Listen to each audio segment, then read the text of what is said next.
yo soy Violeta Ustaris Munarriz de la Universidad Popular del Cesar, estudiante en la Facultad de Ingenierías y Tecnológicas de la carrera Ingeniería Electrónica. Y hoy vengo a hablarles acerca de las zonas de Fresnel.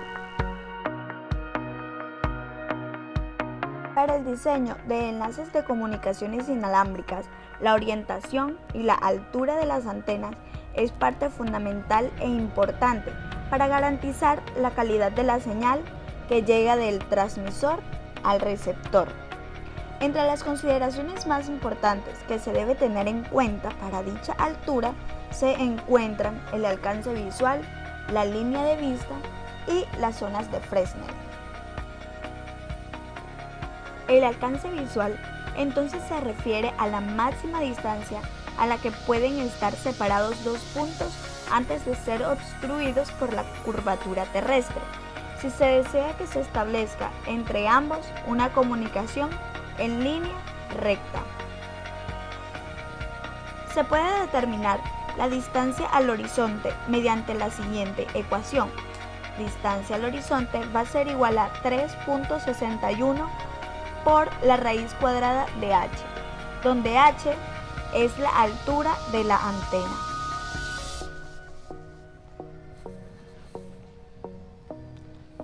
Línea de vista. La línea de vista se refiere a un camino limpio, sin obstrucciones, entre las antenas transmisoras y receptoras. Entonces, para que exista la mejor propagación de las señales RF de alta frecuencia, es necesaria una línea de vista sólida, es decir, limpia, completamente limpia. Cuando se instala un sistema inalámbrico, se debe tratar de transmitir a través de la menor cantidad posible de materiales para obtener la mejor señal en el receptor. Es evidente la necesidad de visión directa en sistemas inalámbricos que operan a altas frecuencias, ya que lo contrario se producen pérdidas que pueden llegar a ser importantes. Para modelar las pérdidas que se producen por la obstrucción del enlace radioeléctrico, se utiliza el concepto de las llamadas zonas de Fresnel. La teoría de Fresnel simplemente establece que entre dos puntos, un punto A y un punto B, la totalidad de la señal recibida en el punto B, es decir, en nuestro receptor, incluye también las zonas que están cercanas, o sea, las zonas limítrofes o zonas aledañas a la línea directa. Algunas ondas viajan directamente desde A hasta B, mientras que otras lo hacen en trayectorias indirectas y llegan al receptor por reflexión. Al radio se debe dejar despejado alrededor de la línea de vista de un enlace de telecomunicaciones para reducir la interferencia causada por la reflexión de la onda por objetos cercanos. Tomando su valor de fase como 0, la primera zona de Fresnel abarca hasta que la fase llegue a 180 grados, adoptando la forma de un elipsoide de revolución, así como estamos viendo en la imagen. La segunda zona abarca hasta un desfase de 360 grados y es un segundo elipsoide que contiene al primero. Del mismo modo se obtienen las zonas superiores. La zona 1 es la que más afecta a la intensidad de la señal. La zona 2 afecta menos que la 1. La zona 3 afecta menos que la 2 y así sucesivamente. Existe un número infinito de zonas, pero habitualmente se realizan los cálculos hasta la zona 3, porque pues a partir de ella el efecto de cancelación se hace despreciable, por la misma razón de la que a medida que se aumente la zona, afecta menos que la anterior. En la fórmula que tenemos en pantalla podemos hallar el radio de la primera zona en metros.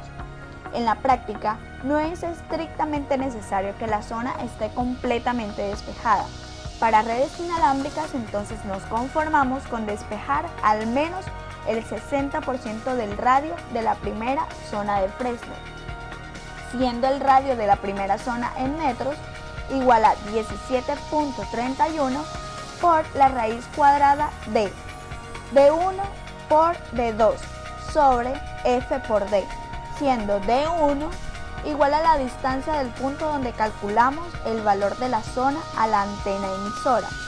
D2, distancia del punto donde calculamos el valor de la zona a la antena receptora.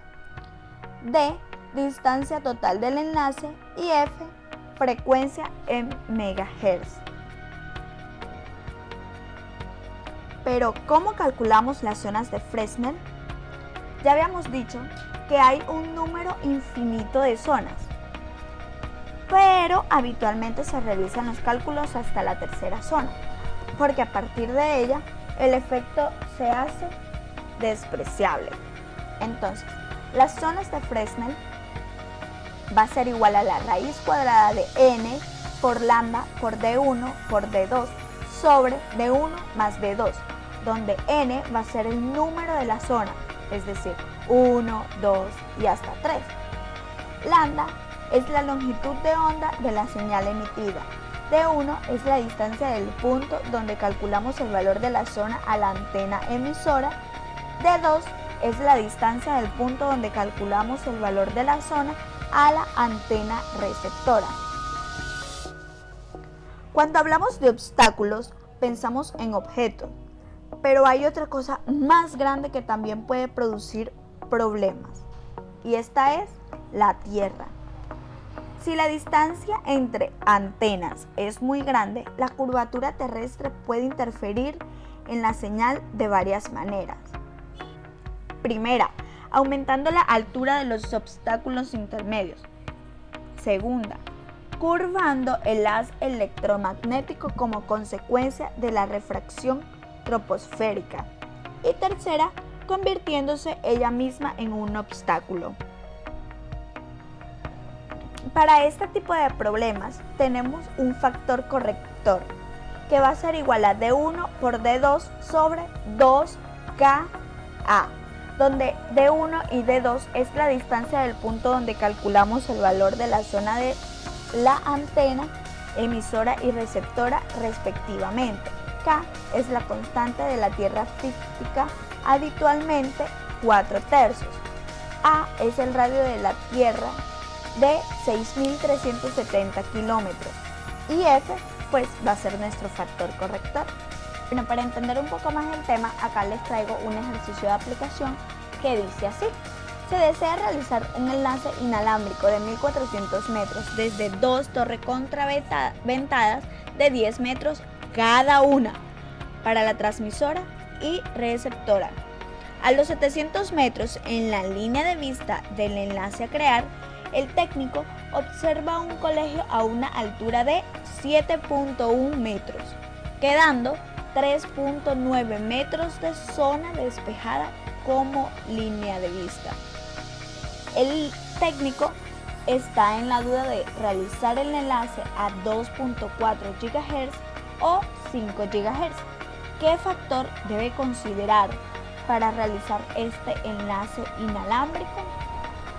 Bueno, primero que todo vamos a hacer este dibujo, bueno, vamos a verlo y vamos a entender cuáles son los parámetros que nos dan, cuáles son los parámetros que tenemos que considerar para poder realizar nuestro ejercicio. Tenemos unas dos torres de antenas a 10 metros cada uno de altura. Tenemos también que nos dicen que en la línea de vista el técnico ve un colegio de 7 metros. Aquí está el colegio de 7 metros. Y que deja el espacio libre de 3.9 metros a la línea de vista. Entre antena y antena hay una distancia de 1.400 metros. Dicho esto y teniendo claro cuáles son los parámetros de cada elemento de nuestro ejercicio, entonces procedamos a realizar solucionar nuestro problema. Entonces, haciendo los cálculos para una frecuencia de 2 GHz, lo importante es pasar todos los elementos a las unidades que nos corresponde dependiendo de la fórmula. Entonces acá nos dice que la distancia debe ir en metros y la frecuencia debe ir en gigahertz. Entonces hacemos nuestro respectivo cambio y tenemos, nuestro respectivo cambio de unidades y tenemos así 1 kilómetros para la distancia y 2.4 GHz para nuestra frecuencia. Despejamos en la fórmula y reemplazamos, para lo que nos va a dar un radio de 6.61 metros. ¿A qué se refiere ese 6.61 metros? Pues es la distancia que nosotros debemos tener de la línea de vista al colegio. Si se están dando cuenta, tenemos solamente 3.9 metros, o sea que no es suficiente a una frecuencia de 2.4 GHz. ¿Necesitamos cuánto? 6.61 metros, casi el doble. ¿Sí? Entonces probemos con nuestra frecuencia de 5 GHz. Hacemos lo mismo, la distancia que da 1.4 kilómetros, la frecuencia de 5 GHz. Aquí lo único que vamos a cambiar es la frecuencia. Y nos queda, reemplazamos en la fórmula, despejamos y nos queda 4.25 metros. Entonces vamos a ver en nuestra gráfica, nos dan 3.9 metros. Tampoco es suficiente. Entonces, ¿cómo podemos encontrar esa distancia ideal o esa distancia que nosotros necesitamos para que si lo queremos enviar a 2.4 GHz o a 5 GHz? Pues muy fácil. Simplemente se suma este radio que nos dan en metros, 4.25, más la distancia que tiene el colegio o el objeto que nos está causando las zonas de Fresnel. Si nos damos cuenta, pasa a través del colegio y hay interrupción. Entonces, ¿cómo lo podemos hallar? Los 7 metros más R, que vendría siendo 4.25, y el resultado que dé va a ser la distancia, o más bien la altura a la que debemos poner las torres para que no haya interferencia con el colegio. Entonces, esta distancia resultante va a ser igual a 7 metros más R. Bueno, entonces esto es todo por hoy. Espero que les haya gustado la clase, que haya quedado claro, así como a mí me quedó claro muchas de las cosas acerca de las zonas de Fresnel. Y hasta luego.